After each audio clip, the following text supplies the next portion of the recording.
12 મહિના સારું રહે એવું દેશી લસણ તમારે લેવું હોય ને તો તમારા માટે આ વિડીયો છે. પૂરેપૂરો વિડીયો જોજો, કેમ કે હું આવી ગયો છું ભાવનગરના વાળુકડ ગામની અંદર, અને વાળુકડ ગામના જાગૃત ખેડૂત એવા ભરતભાઈ મિયાણીએ સરસ મજાનું તેમની વાડીની અંદર દેશી પદ્ધતિથી આ દેશી લસણ બનાવ્યું છે, અને કઈ રીતે પ્રોસેસ છે તમારે મગાવવું હોય તો કઈ રીતે મગાવો તે આપણે જાણીએ. ચાલો ભરત કાકા, શું હાથમાં છે? બસ જો પિંક લસણ અમારું દેશી લાલ પિંક.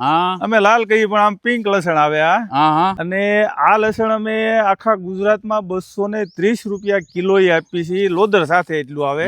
અને ભારતમાં બીજે આખા ભારતમાં આપી છે, પણ ત્યાં કુરિયર ચાર્જ અલગ લાગશે ભાઈ, એનો 40 રૂપિયા કદાચ વધારે થાય ભારતમાં. બરોબર. પણ ગુજરાતમાં 230 માં બધે ઘરે પહોંચતું કરી દેવું, પહોંચતું કર્યા પછી જ પૈસા મેકલવાના તમારે. આ પિંક અમારું દેશી જો આખી વાડીમાં લસણ ગયા વર્ષે મેક્યું હતું, એમ જ આ વર્ષે આપવાનું છે. ગયા વખતે આપ્યું હતું, આ વખતે આપણે આ જ આપવાનું છે. ઓલ ગુજરાતમાં ફ્રી હોમ ડિલિવરી 230 રૂપિયા. 230 ફ્રી હોમ ડિલિવરી આખા. અને ઓલ ઇન્ડિયામાં 40 રૂપિયા વધે, 70 રૂપિયા. 270 માં ઓલ ઇન્ડિયામાં કોઈ પણ જગ્યાએ મળી જશે. ઓલ ઇન્ડિયામાં ગમે ત્યાં મળી જાય, આખા ભારતમાં વિદેશમાં જાય છે. વાહ ભાઈ વાહ. ડિસ્પ્લે ઉપર નંબર આપી દઉં છું, આજે જ કોલ કરીને મગાવી લો.